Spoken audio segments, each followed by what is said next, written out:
control of focus within your photography can really make a difference in your images. It lets the viewer's eye focus on the part of your picture that you want them to, and adds more interest to the shot. Each Nikon DSLR has several different focus modes and settings, and you can read about them all in the included user's manual. But there are two settings in particular that I'd like to show you how to use. They're both within a mode called AF Area Mode. The AF Area modes are selected using the information display on your DSLR's information panel. Just press the I button and then use the selector to highlight AF Area Mode. When you click the OK button, you'll see a number of different selection options. These selections let you choose the part of the frame that the camera will focus on. But one thing to note is that these settings operate only when you're using the viewfinder to frame your shot, one of the great benefits of using a DSLR. Auto Area AF is the setting you'll probably use the most. This lets the camera automatically detect the subject and then automatically selects the appropriate focus points. This is perfect for group shots or any time that you're shooting a number of subjects which are framed primarily in the center portion of the picture, ensuring that all the subjects are sharp. But when you want more control over your focusing, you can select Single Point AF. Single Point AF lets you choose the exact portion of the frame that you want in focus. When you look in the viewfinder, you'll see a small red focus point dot. Just use your thumb on the camera's multi-selector to move the dot over to rest on top of the part of the picture you want in focus. And now, when you take the picture, the subject is perfectly sharp. This comes in handy when you want to select a single subject out of a number of foreground and background elements, or if you want to focus on a subject that isn't within the center of the frame, or a single subject creatively framed within the outside area of your shot. By taking control of your autofocus, I think you'll really enjoy the difference it'll make in your photography.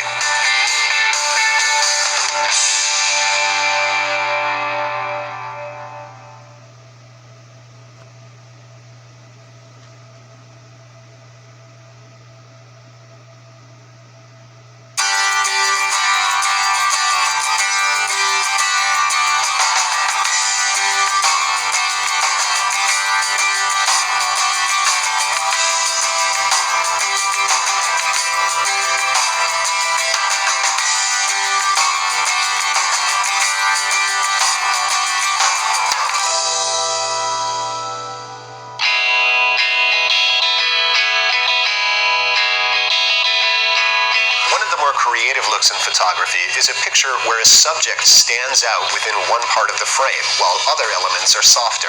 It draws your attention to the subject and gives the image a real sense of depth. And getting this type of look is easy with your Nikon DSLR and Nikon lenses. When you're taking a picture with subjects at various distances from the camera, you can use the aperture to help control which subjects will be sharp and which will be soft.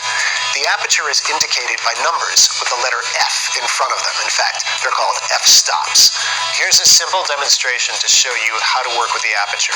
I've lined up these numbered blocks from about 3 feet away to about 9 feet away. To control the aperture, I just turn the mode dial on the top of the DSLR to A for aperture priority. I change the aperture by turning the command dial here with my thumb. You can see the aperture numbers changing inside the viewfinder or on the DSLR's information display on the LCD.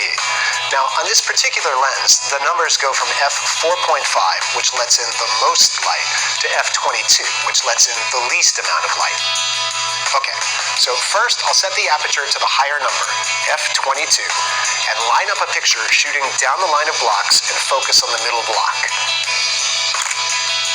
As you can see, all the blocks are in focus. Now I'll select a lower number aperture, f4.5. I'll line up the same shot and focus on the same middle block. Now, only the middle one is sharp, and all the rest are out of focus. Here's a series of pictures taken at the various aperture settings available on this lens. See how more blocks become more and more in focus as the F number gets higher?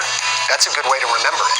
The lower the number, the less in focus. The higher the number, the more in focus. Here's another example. Let's say I wanted a nice picture of my friends here. First, I'll select a larger number, F11, and take a picture. They look great, but the background is a little distracting. Now I'll change the aperture to f4.5 and try again. There, that looks much better. They're nicely isolated from the background, drawing the attention on them. Go out and try these simple experiments yourself. I think it'll add a whole new level of creativity to your photography and draw more attention to your subject.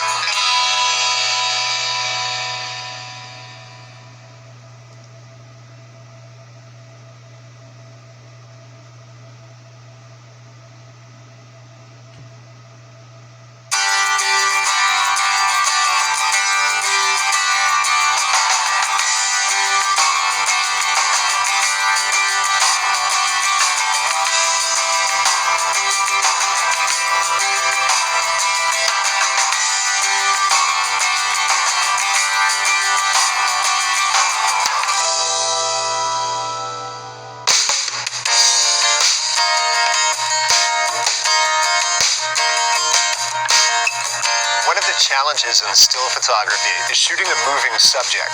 Sometimes you want to freeze the action. Other times, you want to give your subject a sense of speed or movement, even though it's a still picture. Well, your Nikon DSLR has everything you need to get these feelings of motion or speed across in your images. The part of the exposure that controls the amount of blur or frozen action is called the shutter speed. To control the shutter speed, I just turn the mode dial on top of the DSLR to S, or shutter priority mode. I change the shutter speed by turning the command dial. You can see the numbers change here in the viewfinder or here on the LCD. Shutter speed numbers are actually fractions of a second, so if you see a shutter speed of 4,000, that's actually 1/4000th of a second. The numbers we'll usually work with are between 1/15th of a second, or 15, and 1/4000th of a second, or 4,000. Okay, so how do I use these numbers to get the sense of motion that I want? I'll use this spinning bicycle wheel as an example. First, I'll pick a higher number, let's say 1,000, and take a picture of this moving wheel. That high shutter speed froze the spinning action of the wheel and makes it look like it's not moving at all. Now I'll dial in a lower number shutter speed. I'll try the 15. Now the center of the wheel is sharp, but the spokes are a blur of motion, and you definitely get a sense that this is spinning. As Danielle rides her bike around the driveway, I'll try a few different shutter speeds and see what happens. I'll start with a higher number again, 1/1000th of a second. Look what that setting did. It completely froze the action. Now I'll set my shutter speed to 1/15th of a second and try again. Look how there's a real feeling of movement and energy in this shot. You really get a sense of motion. Here's one of my favorite uses of VR image stabilized lenses and creative use of shutter speed. Next time you're near a stream or a waterfall, try using the lower shutter speeds when you take your picture.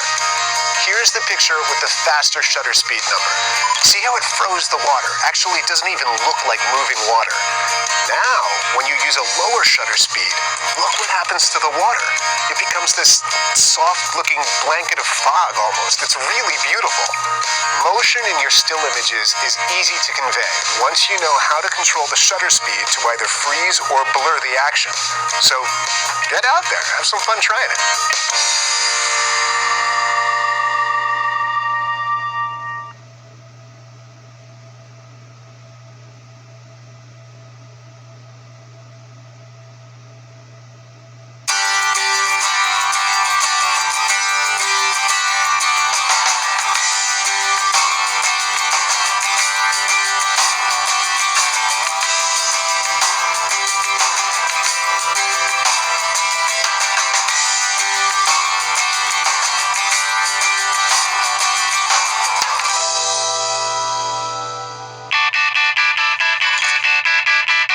You already know that your Nikon DSLR takes phenomenal still images.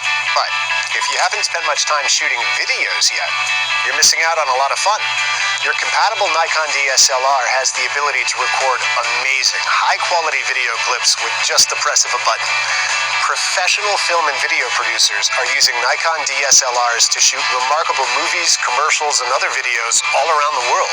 In fact, we're filming this entire production with Nikon DSLRs and nikon lenses. So, let me share a few tips to help you take better videos. Nobody likes to watch shaky videos. So here are a few tips to help you steady things up. First, if your lens has a vibration reduction switch, make sure it's switched on. This activates the lens's image stabilization feature. To steady the camera when you're hand holding it, take the camera strap and put it around your neck. Then push the camera out so that the strap is taut. Now you can move the camera smoothly as you follow the action in nearly any direction without any jumpy motions. Another trick is to brace yourself by leaning against a structure. This is especially helpful when you're zoomed in on your subject because that's when camera shake is most noticeable. Now, if you happen to have a tripod, that's probably one of the easiest and most convenient ways to get real steady video. People often forget that there's an important second half to video, and that's audio. Good audio enhances your movie clips just as much as high-quality video. Your DSLR has a precision microphone built right in. Make sure you're aware of its location so that you don't accidentally cover it or rub your fingers near it when you're recording. When you're using the built-in microphone, make sure you're fairly close to your subjects if you want to pick up good, clear sound. That was great. That was amazing. What else can you do? I could do a cartwheel. Now, as for the content of your videos, all the same techniques and styles that make your still images great can be used to make great videos. Be sure to take advantage of all the different views and looks that you get with your lenses. And make sure you shoot some scenes using a wider aperture, such as f1.8 or f3.5 if your lens allows, since that will give you a nice, shallow depth of field and make your videos look very cinematic. That beautiful filmic look is one of the biggest advantages of shooting videos with a DSLR. But try to explore interesting angles and perspectives when you shoot. Sometimes you'll find that getting away from shooting at eye level, which is how we tend to see our world all the time, will result in really interesting scenes. And my last tip is to remember that since you're the one shooting the video, you also get to be the director. Feel free to engage your subjects. Ask them questions or suggest an action. Give them something to do. Then, steady yourself up, start recording, and have a blast creating great, memorable movies.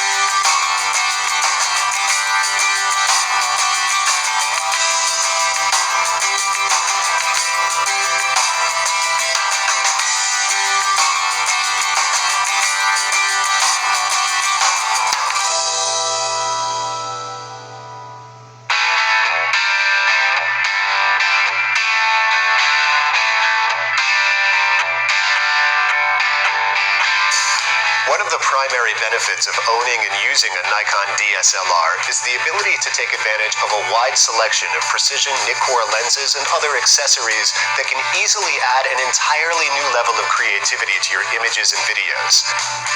If your Nikon DSLR came with a lens included, such as this 18 to 55mm zoom, then you already have a lens that can be used for a wide variety of applications and different situations. But there are a few specialty lenses that you may want to consider as your photography interests increase. Changing lenses is quick and easy. Just press this button, rotate the lens until it stops, and then remove the lens. To put on the new lens, just line up these white dots, rotate the lens until it clicks, and that's it. The lens I just put on is one of those lenses you may want to consider. It's a 35mm f1.8. This is a compact, lightweight lens that's perfect for travel and portrait photography. The f1.8 part of the name means that it's also great for taking pictures in low light, and that makes it an excellent lens for interior shots, sunsets, or taking pictures in a museum. And because it's an f1.8 lens, it's a great choice for whenever you want to isolate the subject from the background. Now, here's another one I like. It's the 40mm f2.8 micro. Micro means that it's perfect for extreme close-up photography. With this lens, you can get within about 6 inches of your subject, which will create dazzling images with the smallest of details. Another great lens is this 70 to 300mm AFP zoom, which is fantastic for getting you close to your subject, especially wildlife or sports. Okay, most Nikon DSLRs have a built-in pop-up flash, but there are times when you could use a bit more power and versatility, and that's where the SB500 speed light comes in. The speed light connects in seconds, just like that. And now it's connected to the camera's built-in computer to ensure great results. This speed light is perfect when you're shooting in a large room and need a lot of light, since the SB500 provides more power than the pop-up flash. You can also rotate the flash head upwards, like this, which produces a softer looking result called bounce flash. The speed light is also great for something called fill-in flash. Fill-in flash means using the light from the speed light to fill in light into the shadows, usually created by hard sunlight. Here's a good example. The hard sunlight is creating some deep shadows on her face, and the picture is not as pleasing as it could be. But now, if I use the speed light and try again, the darker areas are balanced out with the sunlight, the shadows are minimized, and we end up with a really great looking shot.